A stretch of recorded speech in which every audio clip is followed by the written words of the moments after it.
Well, hello there, everybody. Welcome to the Bowtie Sales Guy podcast. I am Mike Papacoda, and as always, joined by my friend and co-host Robb Ryerse. Robb, how's it going? Doing well, Mike. Doing well. I was on it was a little bit of a sales call yesterday, and was actually for a nonprofit organization doing some development work. And the course of that call, which included a number of supporters and potential donors, before the call was over, we got a $25,000 commitment. So it Wow, was one of big those win. like, yeah, felt kind of good to. And then I had a sales meeting on Monday with a lady who I just loved her perspective. I said to her, she was kind of explaining a bit of her her role at the organization that she works. And so I said, so, you're essentially the gatekeeper. And she said, I don't like the term gatekeeper. I prefer to think of myself as a door opener.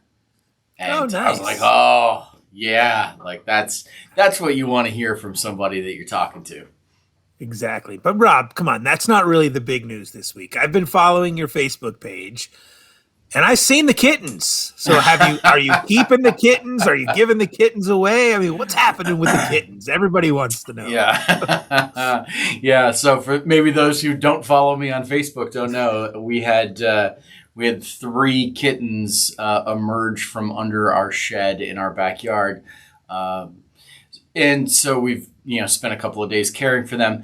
Actually, Mike, the update right now is that we haven't seen the kittens in a couple of days. All right. And so we don't know if their mother has returned and moved them somewhere else, or if they're just being the way cats are.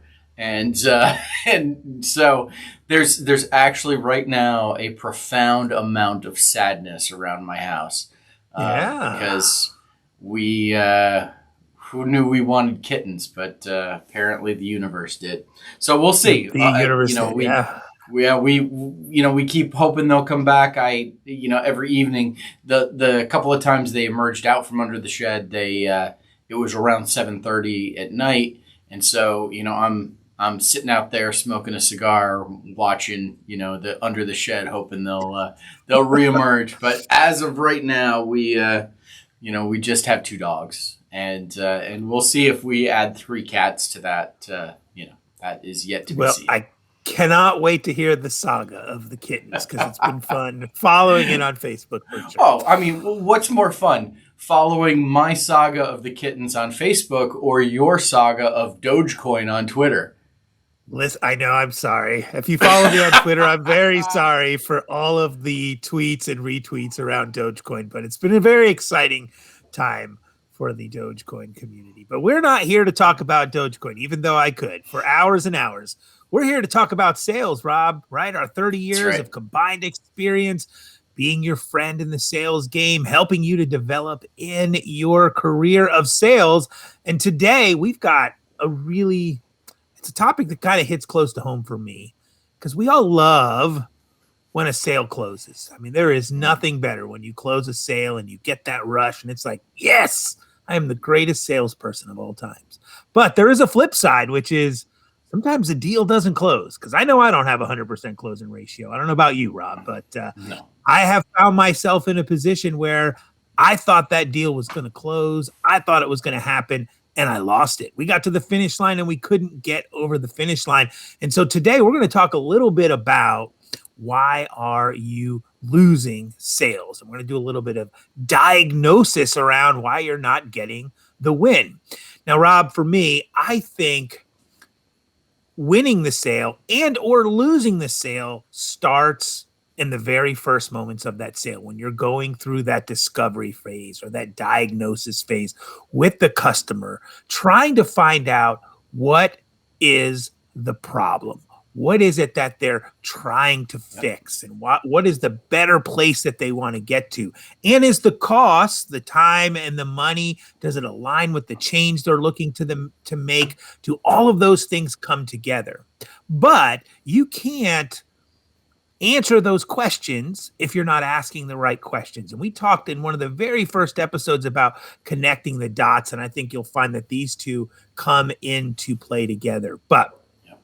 first thing I want to start with is when you're meeting with a customer, you really want to talk to them and find out what is the problem that they are trying to solve, right? And this is a question that you really want to understand because it's going to help you know what is that intrinsic motivation that the prospect or the customer has to change or to do something different in their businesses. Because at the end of the day, our prospects and our customers don't buy products, right? That's not what they're buying. What they are buying is a solution to a problem to solve the current state. And if you don't understand what that problem is, you certainly can't sell them anything. Yep. And then on the flip side of that, or just to kind of compound on it, knowing the problem's not enough. You need to understand the impact to their business and be able to quantify what that impact is going to be, because that is what's going to create the urgency for them to solve the problem and to actually spend the time and the money to get in there and make it happen. Because if you don't understand the quantifying of that problem and what it's doing to the business, you could come back with a proposal for thousands and thousands of dollars. But if you don't understand what that impact really is, there's really not a need for the buyer or the customer or the prospect to say yes. And when that happens, you get to the end, you're like, man, they were with me all the way, but then they said no. Why did they say no? And I think when I go back and I look at and I diagnose my own calls, it's like, I didn't really understand what the problem was. I didn't quantify what that problem was to the business. And at the end of the day, my solution, it wasn't worth it to them. So I don't know about you, Rob, but have you found yourself in the same position at those sales where you're like, I don't know why I didn't get this one? Oh goodness, absolutely. And you're so on the money with those kinds of things that you're talking about, Mike, with the end of the sale actually closing, like, can be so determined by what happens in the beginning. Having that clear understanding of what is motivating your buyer, and then being able to, and I really like the phrase manufacturing urgency, because it sometimes if you're selling something, if you're a car salesperson and somebody comes on the lot and they were just in an accident and like they got to get a new car, there's a built-in sense of urgency because there's something critical that's taking place. That there's no need to manufacture that on your part. You just kind of get out of the way and help get them into the right car. There are other times, however, where somebody might just be coming onto the lot to look around, and they are just kind of looking, seeing, and there's things that can happen to manufacture a sense of urgency. Now, I personally think that you need to do that in an honest way, in a way full of integrity. I know the last time I bought a car, it was back in July. My wife, we had started thinking, hey, we should get a new car. Like, we didn't have much urgency about it at all. It was just kind of we probably ought to do this. We'd find the right thing. And we had kind of nailed down a couple of different models that she was interested in, makes and models. And so I said to her, and she'd really kind of honed in on the Nissan Rogue. And so I said to her, like, listen, why don't we go drive one just to make sure that this is the type of car that you want, like that you like how it handles, that you like how it feels, before we, go down this rabbit hole, this deep. Let's just go test drive one. So we go to test drive this car, and the the sales guy says to us, oh yeah, we had a guy and his son that were in here this morning looking at this very same car, and we're really interested in it. And I just kind of laughed to myself because I'm like, Yeah, I don't think that actually happened. I think he was. I think he was trying to manufacture some urgency, Sure. and trying to get that fear of missing out thing. So I think what happens so often for people when they're in sales, and by the way, we bought the first car that we test drove that very day, and we didn't believe that Right. someone else was going to come in and swoop it out from under us, but we just decided, actually we do like how this Nissan Rogue drives, and this is a great price, and let's get it. So we did. So it was but I think you're totally right when it comes to like people miss out on sales because they're not connecting the dots like we've talked about, and like there is no sense of urgency for the buyer to buy. There's nothing compelling about, if I don't do this, I'm going to miss out on something. I'm going to miss out on growth for my business. I'm going to miss out on opportunity. I'm going to miss out on making more money. I mean, whatever it might be, depending on whatever product or solution that you're selling. Like if they don't have that sense that they're going to miss out on something, if they don't make that purchase, it's just going to sit there on their desk. Your proposal is going to sit there on their desk forever, and you're gonna lose sales that you thought, oh, I did everything right, because there's no like immediate motivation, immediate fear of missing out. Urgency hasn't been manufactured. Yeah, and I think what happens, Rob, and I love that you brought up the concept of what happens if they don't buy or solve the problem. And I think, and I've seen this in my own presentations, I've seen it when I was in sales leadership, is we don't take the time to go down the path and let the customer or the prospect spell out for us, if I don't make this change, here is what's going to happen. And who know, it's so dependent upon the industry, but if you're talking to a business owner who needs to upgrade to maybe some IT services, some cloud services, some money, something that's going to save them some money, maybe the impact is they're going to lose some customers, they're going to lose some head count, they're going to have to let people go. And understanding and quantifying what happens if you don't solve the problem is going to help you to build a solution that makes sense for their business. A lot of times we hear one need and we're like, oh, okay, I can solve that need for you. But we never really challenge the prospect as to whether or not, is that the real need? Or is that just kind of what you're putting out there for me? And so it takes some time to dig and ask questions. Ask why questions. Why this? Why that? Why are you changing this way? Why are you leaving it the same? And let your prospect tell you, here's what's going to happen if I don't change. And you may find not a whole lot will happen. And if that's the case, I mean, what are your chances of really getting them to invest? Because the bottom line is people don't like change. I don't like change. I'm sure you don't like change. And so you're asking somebody, well, different types of change. In your normal day-to-day routine, I mean, I don't know. Maybe you do like change. I kind of like consistency. I'm one of those change people. So we'll take you out of it. Yeah. But some change, especially in business, it's a big change, and it's going to take time. It's going to take money. It's going to take resources away from you doing your normal day-to-day business. And so for you as a business owner to decide that make that change, it has to be worth it. And you as a sales rep need to understand, where is that point where it's worth it? And I think what happens, and I've seen it with my own self and is you get so caught up in that. We talked about last week about body language and the right words, and you're hearing the right signals and you're seeing the right things and you're going through the whole process. But then you get to the end and they're just like, it's a little more expensive than I thought. It's going to be a little more involved in that. So we just had a roof put on this week. The roofer did a great job, but he said, hey, I noticed your house needs to be painted a little bit. Are you guys going to paint it? We've got some awnings that now don't match the roof. It was green and they're green, so we need to paint them black. And he said, well, let me put an estimate together for you. And he did. And he came back with the estimate way higher than what we thought it was going to be. And so we had to tell him, I think we'll just do it ourselves, because we didn't see the value. He wasn't able to spell out the value in, well, here's why I'm worth it. Here's why it's worth this amount of money to do it, because I'm going to do this and I'm going to do that, and you might miss it. He just kind of gave us the estimate, assuming we were going to have him do it. It's just doesn't work that way.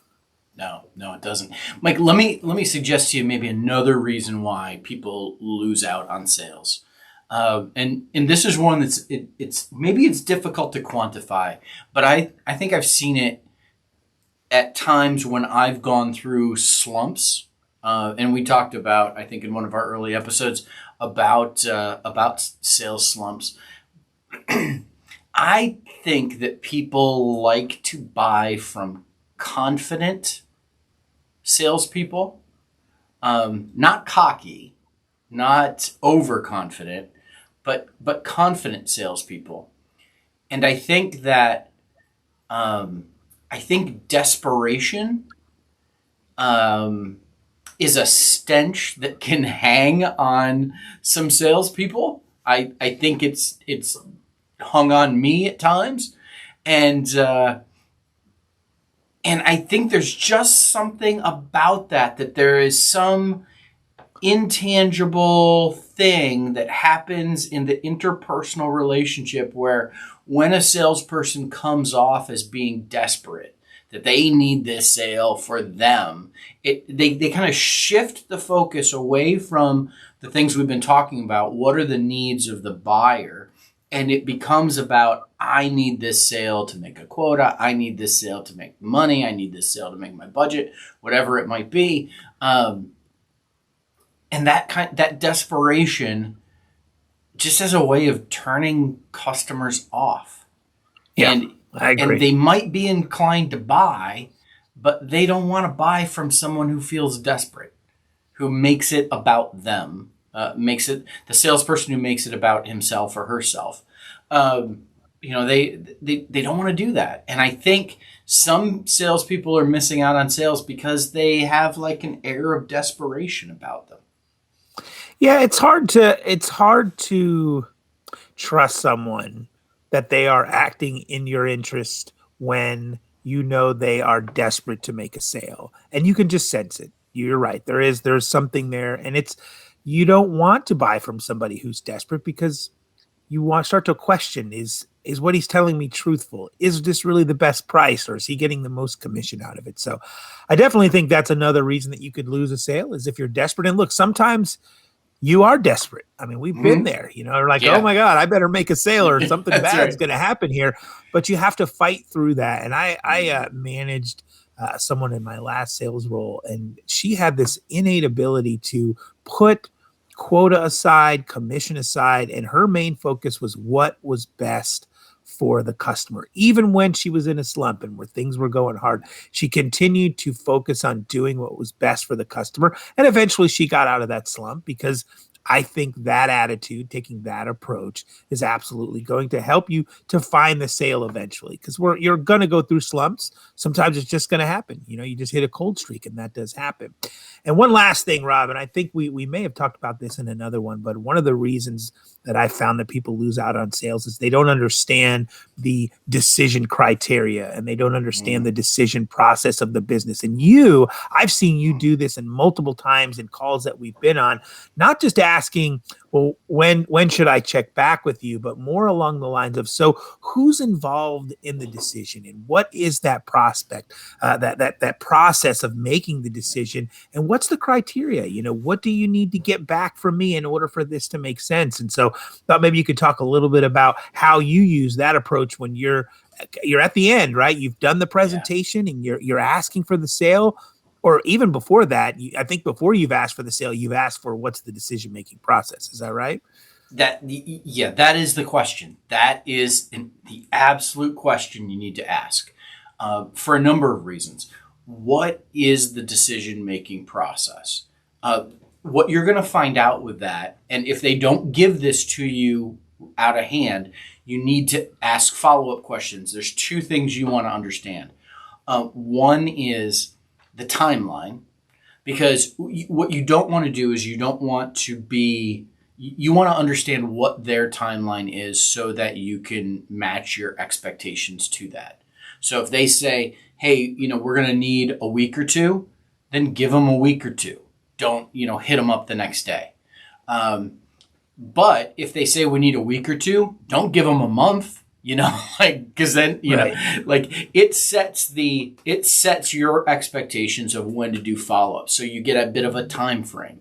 The other thing is you find out by asking that question if you're really talking to the decision maker, Right. because you might be, and that would be great.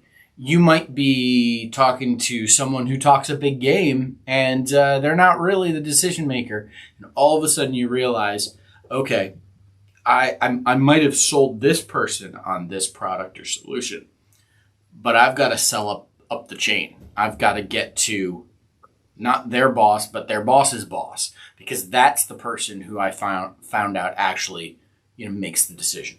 Now, do you trust that person to make the sales pitch for you internally? If you do, great. If you don't, you need to figure out, okay, what do I need to do? Hey, could we get the whole team on a call together and I can, run through things real quick and answer any questions? It could be just like a quick 15-minute conversation, just to make sure everybody understands and I can be the subject matter, making those kinds of offers. But asking that question of what is the process is critical, because you could be sitting, spinning your wheels thinking, I've talked to the right person. They're going to make a decision any day now. And if you don't know what their decision-making process as a company or as a business is, you're going to be spinning your wheels waiting on a decision that may not be coming because you haven't talked to the right person, or you don't have any sense of what their time frame actually is and how these kinds of decisions get made for them. Man, that is so spot on, because I can easily recall times where I went in with I got all the questions answered up front except for who's involved in the decision process. And I go in, nail the presentation. I'm just like, oh, killed it. They're going to say yes right now. They're going to sign on the spot.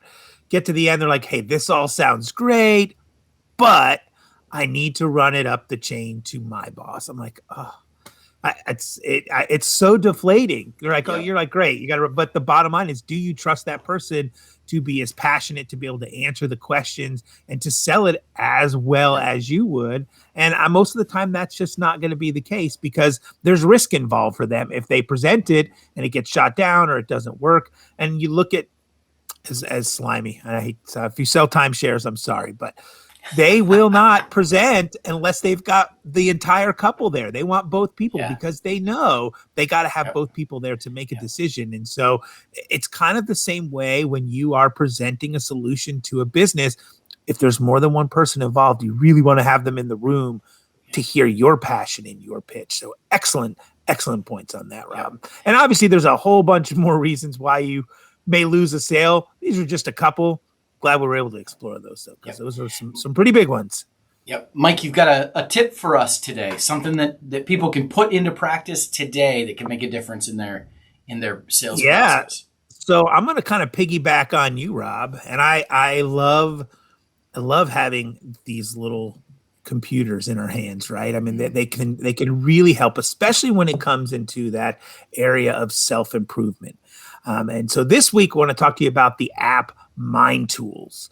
Now, I don't know if you've had a chance to use it, Rob. I think I just told you about it yesterday, but it is such an amazing tool. They've got a free section, so you don't have to pay for the membership. You can buy the membership. I think it's $19 for the regular and like $22 for the premium. But even in the free section, there's like 121 self-improvement categories, from active listening to building a network. I mean, there's a whole bunch in there that you can go in. They're quick, bite-sized readings and audios that really just help you to continue to develop, whether it's in sales or just your overall life. If there's something in there that you want to improve, the app Mind Tools has some really great resources in there. Again, they've got a free section, so you don't have to pay for it. You can try it before you buy it. And then, of course, they have their membership base. But really great tool. You can download it today, and you can start checking into those lessons that are available on Mind Tools. So you can do it today. No need to wait. Yeah. Manufacturer's emergency. That's fantastic, Mike. And once again, we recommend these things, we have no relationship with Nope. these companies at all. We're not getting any kickbacks or anything from Mind Tools or any of the other Not things a we dollar. recommend. We've just found them to be useful, and we like to share good information that we find that can be useful to you. But listen, if Mind Tools would like to donate some Dogecoin to Rob and I, we will take it. That's right, because I have a lot of Work kitty that in litter there. to buy. Well, listen, if you are watching on Facebook Live or on YouTube, thank you so much. Give us a thumbs up. You can find our Facebook page. We're the Bowtie Sales Guys, and you can interact with us there. If you're listening on Apple podcast or on Spotify or Google Play, thanks so much for listening in, and ask that you give us a 5-star review, write a few nice words about us. That kind of stuff really helps, and we appreciate it, and we look forward to chatting with you again next week. Mike, give us any final words for our salespeople friends that are out there. So here's what I'm going to do, Rob. I need to do a little plug for a friend of mine who let me come on his podcast, and he let me plug this podcast. So I just want to give him a shout out. His name is David McBee. He does a podcast called Everyday Lessons Every Day. And I was just on it last week talking about the power of visualization. Really great podcast, though, again, for self-improvement. So if you get a chance, check him out. You can also find him on LinkedIn and Facebook, David McBee. But Everyday Lessons Every Day, a really great podcast. Not as good as this one, but no, just kidding, David, in case you hear that. All right, everybody, have a great week. We'll see you next week.